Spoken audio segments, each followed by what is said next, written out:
Hello, viewers, and welcome to the first episode in our podcast series on NCT Regulations 2025.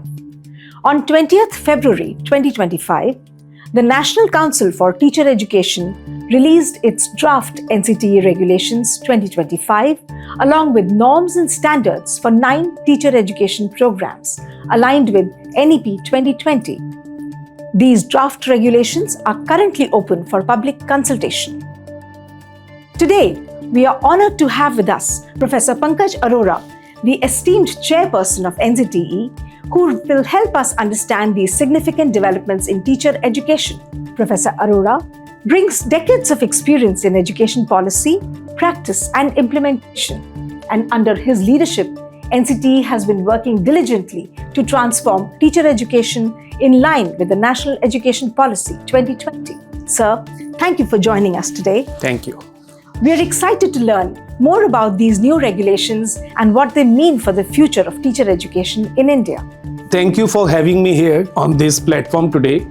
It's a pleasure to join this discussion because we are discussing here about the future of teacher education in India. आपने ठीक कहा, NEP 2020 की light में NCTE Regulations 2025 का first draft public domain में हमने डाला है on 20th February 2025. And we want to have a large consultation with all the stakeholders in the country to give their feedback, suggestions on these regulations. Sir, क्या आप draft NCTE Regulations 2025 की विशेषताओं का संक्षिप्त परिचय दे सकते हैं? साथ ही NCTE द्वारा इन नए नियमों को लाने की आवश्यकता क्यों महसूस की गई? धन्यवाद। ये एक महत्वपूर्ण सवाल पूछा है आपने। 20 फरवरी 2025 को NCTE ने नॉर्म्स एंड स्टैंडर्ड्स रेगुलेशन 2025 का ड्राफ्ट रिलीज किया है। ये ड्राफ्ट भारत के शिक्षक शिक्षा परिदृश्य में एक महत्वपूर्ण प्रगति को चिन्हित करता है। ये विनियम राष्ट्रीय शिक्षा नीति 2020 के अनुरूप प्रस्तुत किए गए न्यू स्कूल स्ट्रक्चर 5+3+3+4 की संरचना के अनुरूप तैयार किया गया है और इस विनियम मान्यताओं, पाठ्यक्रम और मूल्यांकन की प्रक्रियाओं को अधिक पारदर्शी और प्रभावी दिशा में लेके जाने का एक प्रयास है। NCTE ने 2014 में जब अपने पिछले रेगुलेशंस जारी किए थे, तब से अब तक हम लगभग 9 संशोधन अमेंडमेंट्स इन रेगुलेशंस में कर चुके थे। हालांकि राष्ट्रीय शिक्षा नीति 2020 लागू होने के बाद समय के साथ शिक्षा की जरूरतें बदली हैं। डिजिटल लर्निंग, भारतीय ज्ञान परंपरा, समावेशी शिक्षा और वैश्विक मानकों को अपनाने की आवश्यकता महसूस की जा रही है। ये बदलाव प्रभावी रूप से लागू करने के लिए मौजूदा रेगुलेशंस में संशोधन करना पर्याप्त नहीं था, बल्कि एक नया समग्र दृष्टिकोण, एक नया होलिस्टिक रोबस्ट रेगुलेशन लाना आवश्यक था और उसी के तहत रेगुलेशंस 2025 प्रस्तुत किए गए हैं। टीचर एजुकेशन इंस्टीट्यूशंस की गुणवत्ता और जवाबदेही को बढ़ाना एक प्रभावी नियामन के लिए आवश्यक है। शिक्षा का उद्देश्य अब केवल सैद्धांतिक ज्ञान देना नहीं है, बल्कि व्यवहारिक और नवाचार केंद्रित शिक्षण को बढ़ावा देना भी है। आज शिक्षकों को 21वीं सदी की आवश्यकताओं के अनुसार तैयार करना है। इसी उद्देश्य को ध्यान में रखते हुए NCTE के रेगुलेशंस 2025 को गुणवत्ता सुधार लाने के साथ साथ NEP के तहत लागू करने का प्रयास किया जा रहा है। हमारा लक्ष्य भारत में शिक्षक शिक्षा के वैश्विक स्तर की प्रतिस्पर्धा को प्रस्तुत करना है, उसमें अपनी भागीदारी को ढूंढना है और भविष्य में शिक्षक के सामने आने वाली चुनौतियों के लिए उसे तैयार करना है। NCTE का लक्ष्य इस शिक्षक शिक्षा के क्षेत्र में न सिर्फ सुधार लाना है, बल्कि वैश्विक प्रतिस्पर्धा में भारतीय शिक्षकों की भूमिका को स्थापित करना और विकसित भारत 2047 के लक्ष्य की तरफ शिक्षा के माध्यम से जाना जुड़ना आवश्यक है। इसी उद्देश्य के साथ इन रेगुलेशंस को प्रस्तुत किया गया है। धन्यवाद सर, आपने बहुत ही विस्तृत और स्पष्ट रूप से बताया कि ड्राफ्ट NCTE रेगुलेशंस 2025 को लाने की आवश्यकता क्यों महसूस हुई। ये समझना बेहद जरूरी था कि ये विनियम कैसे शिक्षक शिक्षा को और अधिक प्रभावी, आधुनिक और उत्तरदायी बनाएगा। अब हम जानना चाहेंगे कि इन नए ड्राफ्ट एनसीटी रेगुलेशंस 2025 को विकसित करने की प्रक्रिया क्या रही। विशेष रूप से 9 शिक्षक शिक्षा कार्यक्रम के मानदंड और मानक कैसे तय किए गए। ये ड्राफ्ट एनसीटी रेगुलेशंस 2025 एक व्यापक और सहयोगात्मक प्रक्रिया का परिणाम है। बहुत vast process, democratic, transparent process के थ्रू हमने नेशनल लेवल के एक्सपर्ट्स, एकेडमिशियंस, एडमिनिस्ट्रेटर्स और पॉलिसी मेकर्स की 2 समितियां बनाई। इन समितियों ने 1997 से लेकर 2014 तक के एनसीटी के विनियमों और उनमें हुए संशोधनों का गहन विश्लेषण किया। एनईपी 2020 के संदर्भ में दिशा निर्देशों को ध्यान में रखते हुए यह समझने का प्रयास किया कि शिक्षक शिक्षा की वर्तमान और भविष्य की आवश्यकताएं क्या हैं। जहां तक नो टीचर एजुकेशन प्रोग्राम्स के नॉर्म्स एंड स्टैंडर्ड्स की बात है, उसके लिए हर विषय की एक अलग विशेषज्ञ समिति बनाई गई। हर समिति ने राष्ट्रीय शिक्षा नीति 2020 में प्रस्तावित न्यू स्कूल स्ट्रक्चर 5+3+3+4 के अनुरूप टीचर एजुकेशन के इन 9 कार्यक्रमों को परिभाषित किया है। इस प्रक्रिया के दौरान लगभग 100 से ज्यादा औपचारिक बैठकें आयोजित की गई, जिनमें विशेषज्ञों के साथ गहन विचार विमर्श किया गया। एनसीटी के सीनियर ऑफिशियल्स के साथ अनगिनत औपचारिक चर्चाएं और परामर्श सत्र हुए। The dedication shown by everyone involved in the remarkable journey. Many late nights and early mornings were dedicated to ensuring that we create a framework that would transform teacher education in the country. This is only phase 1. The second phase will look into the complete rollout of NEP 2020. I want to emphasize that these draft regulations were approved in the 62nd GB meeting, which took place on 11th January 2025. Thereafter, NCT organized a consultation meeting with ministry officials, and finally it has been decided to present these regulations in public domain for larger consultation with all the stakeholders, including institutions, educators, students, and public. To share their concise and specific feedback, a dedicated email has been presented, feedback2025@ncte-india.org. 8th March 2025 is the last date to submit public opinion through this email.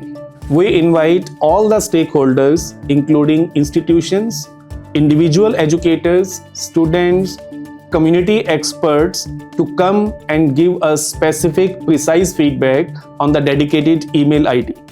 Your valuable insights will help shape the final framework that will best serve the interest of students, teachers, and the nation. Thank you, sir. You've mentioned a phased rollout of NEP 2020. Could you elaborate on the phase 1 and phase 2 planning for NEP implementation, particularly as it relates to teacher education programs? Thank you for this important question. Yes, we have adopted a strategic phased approach to implement NEP 2020 recommendations for teacher education. As I mentioned in phase 1, which is the initial phase, we have rolled out 9 comprehensive programs of teacher education, which are ITEP, which has been launched in 2023, but its norms and standards have been revised to some extent.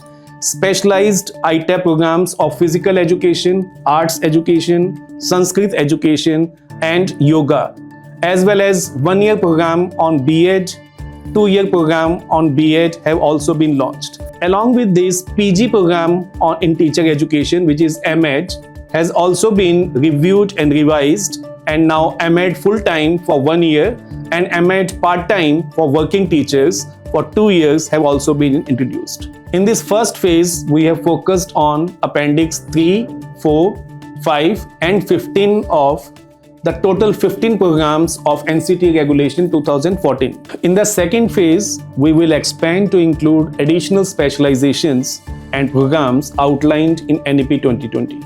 This will cover vocational education programs, specialized teacher preparation for inclusive education, and other innovative formats aligning with the vision of NEP 2020. Additionally, we will incorporate the remaining 11 appendix in second phase. हमने देखा है कि integrated teacher education programme को 2021 में launch किया गया था। हाल ही में ड्राफ्ट एनसीटी रेगुलेशंस जो 2025 के तहत आईटेप के नॉर्म्स एंड स्टैंडर्ड्स जारी किए गए हैं। क्या आप बता सकते हैं कि ये नॉर्म्स एंड स्टैंडर्ड्स आईटेप 2021 से किस प्रकार भिन्न है?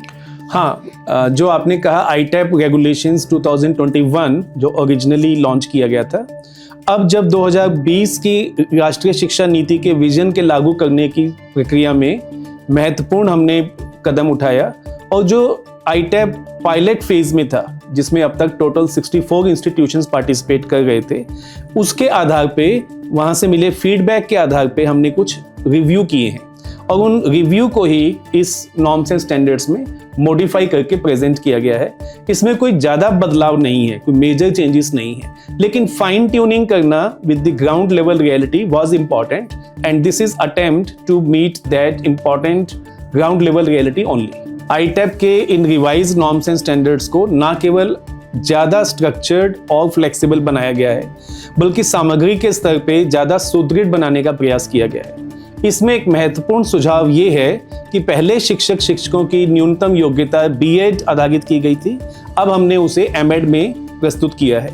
इससे ना सिर्फ शिक्षा के अध्यापकों का स्तर बढ़ेगा, बल्कि क्लासरूम में होने वाले लर्निंग को भी गुणवत्ता के साथ बेहतर बनाया जा सकेगा और भावी शिक्षकों को उच्च योग्यता प्राप्त संकाय के सदस्यों से प्रशिक्षण का अवसर मिलेगा। Yes, sir.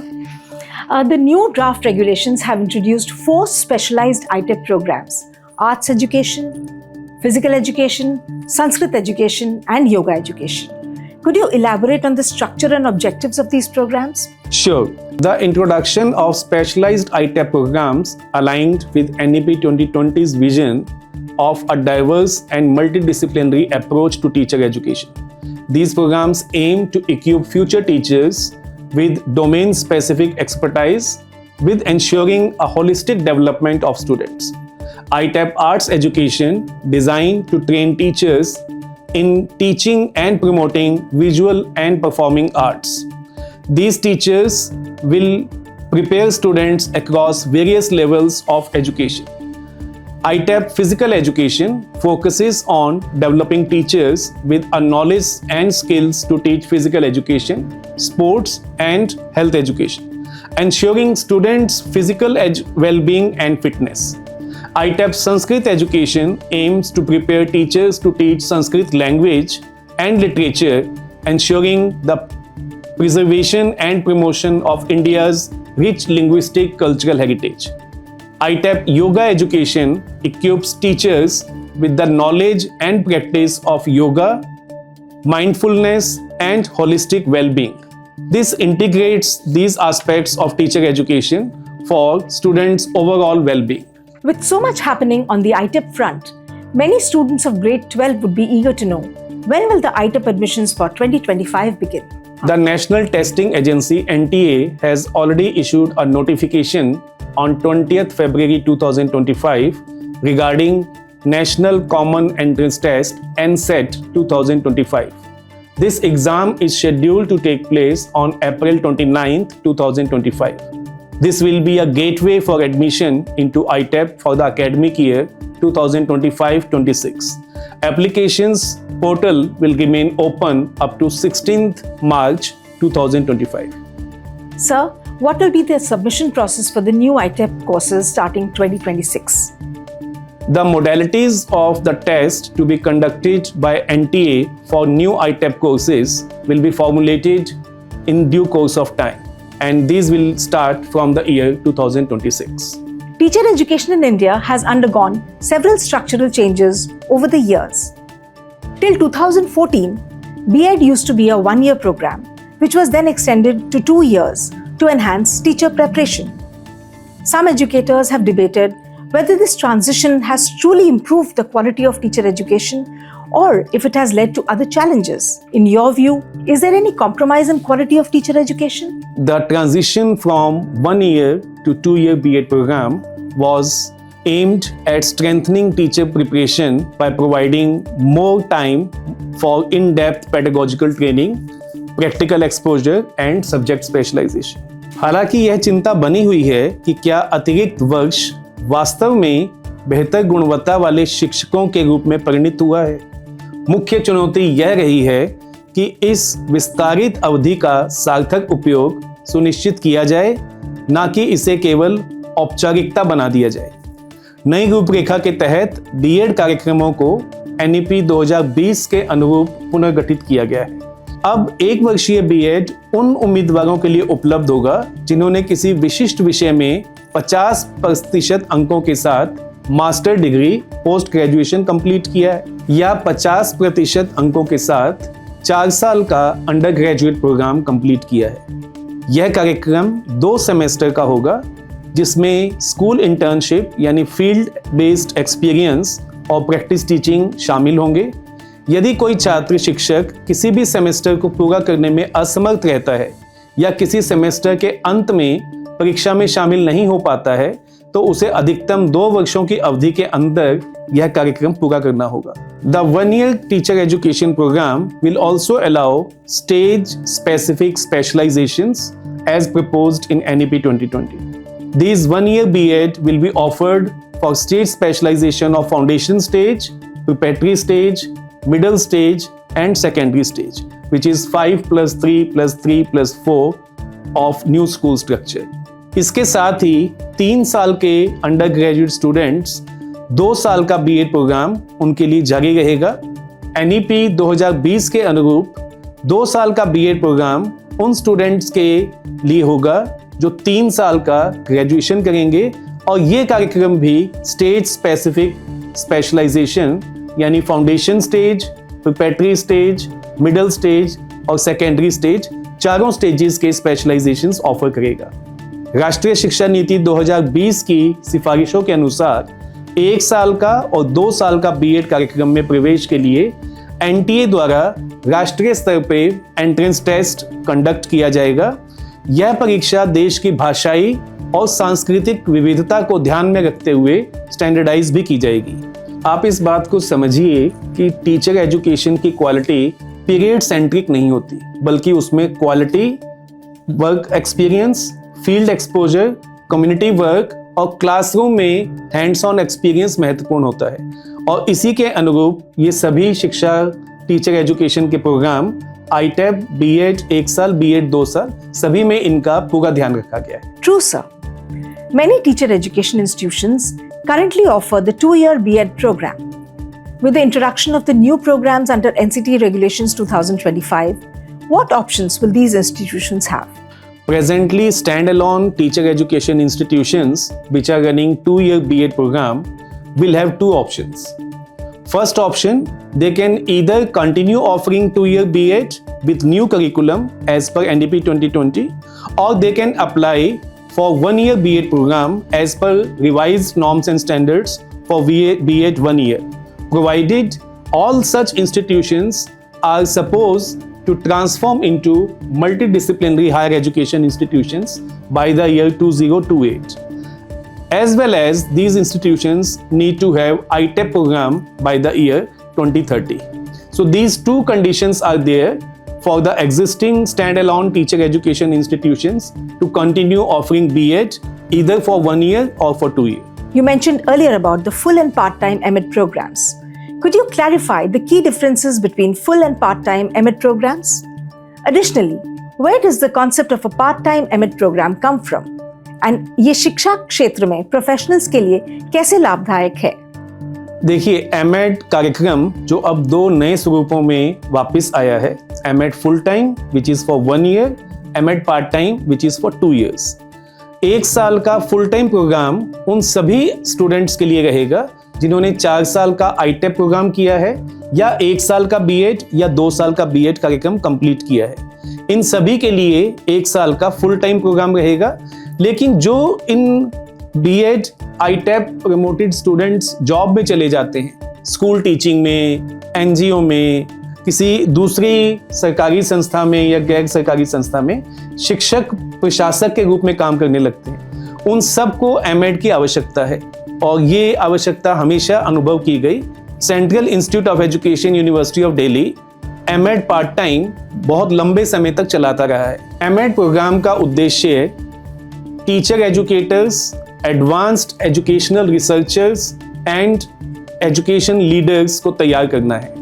1 साल का प्रोग्राम न सिर्फ रिसर्च डिसर्टेशन के साथ एक कंपलसरी कंपोनेंट लाएगा, बल्कि समर ब्रेक में फील्ड अटैचमेंट, फील्ड एक्सपीरियंस का भी इसमें स्कोप रखा गया है और प्रैक्टिकम के तौर पे बहुत सारी शैक्षणिक गतिविधियों को प्रस्तावित किया गया है। 2 साल का एमएड पार्ट टाइम प्रोग्राम जो working professionals in the field of education, वो एजुकेशन में स्कूल में हैं, यूनिवर्सिटी सिस्टम में हैं, प्रशासक के रूप में हैं, एनसीईआरटी में हैं, एनआईओएस में हैं, किसी भी संस्था में टीचर एजुकेटर के रूप में काम करना चाहते हैं और एमएड की डिग्री हासिल करना चाहते हैं तो उनके लिए है। कुछ समय पहले तक 2014 तक एमएड पार्ट टाइम दिल्ली विश्वविद्यालय में एक हाई डिमांड कोर्स के रूप में जाना जाता था। अहमदाबाद की एक यूनिवर्सिटी भी इस कार्यक्रम को चलाती थी। यह पाठ्यक्रम उन पेशेवरों को ध्यान में रख के संचालित किया जाता है जो पहले से ही शिक्षा के क्षेत्र में कार्यरत हैं, यानी कि बिना कैरियर से ब्रेक लिए, बिना 1 साल की छुट्टी लिए वो एमएड पार्ट टाइम के तौर पर इन संस्थानों से कर सकेंगे। इसका फायदा इस रूप में भी होगा कि यूपीएससी जब स्कूल टीचर्स के स्कूल प्रिंसिपल में अप्लाई करने पर इंटरव्यू करती है तो वहाँ एमएड को वेटेज दिया जाता है। लेकिन अगर इन टीचर्स को एमएड करने की अपॉर्चुनिटी नहीं दी जाएगी तो इनके साथ जस्टिस नहीं होगा। इसी को ध्यान में रख के एमएड पार्ट टाइम री इंट्रोड्यूस किया जा रहा है नेशनल लेवल पर। निश्चित रूप से सर, लेकिन फिर वर्तमान में 2 वर्षीय एमएड कार्यक्रम चला रहे संस्थानों का क्या होगा? जो stand alone teacher education institutions हैं, जो अभी 2 साल का एमएड कार्यक्रम चला रहे हैं, उन्हें एनसीटी रेगुलेशंस 2025 के तहत नए नॉर्म्स एंड स्टैंडर्ड्स के अनुसार 1 साल के एमएड फुल टाइम कार्यक्रम के लिए आवेदन करना होगा और उसी आवेदन के आधार पे उन्हें 1 साल का एमएड प्रोग्राम चलाने की अनुमति 2026 से दी जाएगी। Right, sir. One of the major concerns in teacher education is regarding the future of DLED program. Many would like to know what will happen to it under the new regulations. Could you shed some light on this, sir? See, DLED program will be addressed in the next phase, as I mentioned you earlier. Phase 2 phases में हम NEP 2020 का roll out देख रहे हैं। First phase में हमने इस DLED programme को अभी टच नहीं किया है। इसका मतलब 2025 में और 2026 में DLED का एग्जिस्टिंग रूप जारी रहेगा। इन संस्थानों में admission existing norms and standards के अनुसार ही होंगे। सर, एक आखिरी सवाल, अब तक NCT को कितने सुझाव प्राप्त हुए हैं? क्या ड्राफ्ट रेगुलेशन 2025 पर फीडबैक जमा करने की अंतिम तिथि जो कि 8 मार्च 2025 है, उसके बढ़ाए जाने की संभावना है? एनसीटी ने 20 फरवरी को अपने रेगुलेशंस पब्लिक डोमेन में डाले और फीडबैक इनवाइट किया। आपके माध्यम से साझा करते हुए मुझे खुशी है ये बताने में कि लगभग 500 के आसपास फीडबैक हम ईमेल पर प्राप्त कर चुके हैं और ये संख्या निरंतर बढ़ती जा रही है। 8 मार्च 2025 इसकी आखिरी तिथि है और मुझे ऐसा लगता है कि क्योंकि हमें रेगुलेशंस इसी साल से लागू करने हैं, इन रेगुलेशन के आधार पे अप्रैल मई में पोर्टल खोलना है, तो हम इसकी तिथि को शायद एक्सटेंशन नहीं दे पाएंगे। तो जो स्टेक होल्डर्स कुछ भी सुझाव इन रेगुलेशंस पर देना चाहते हैं, उनसे मैं निवेदन करूंगा कि वो समय का लाभ उठाएं और सटीक to the point constructive suggestions हमें ईमेल के माध्यम से जरूर दें और इस आशा में, इस भ्रम में डिले ना करें कि ये एक्सटेंशन होगा। शायद एक्सटेंशन हम ना कर पाए। Sir, it seems that 25-26 is going to be a very dynamic year for NCT with a lot expected to happen, and these changes will shape the future of the sector. Thank you so much, sir. This has been a very insightful interaction. Under your dynamic leadership, we look forward to more such podcasts that will keep everyone up to speed with the latest developments at NCT. Your guidance is invaluable, and we truly appreciate your time. Thank you again, sir. Thank you, Ms. Shubha. I encourage all the stakeholders to come with their suggestions and be partner in finalizing NCT Regulations 2025. Thank you very much.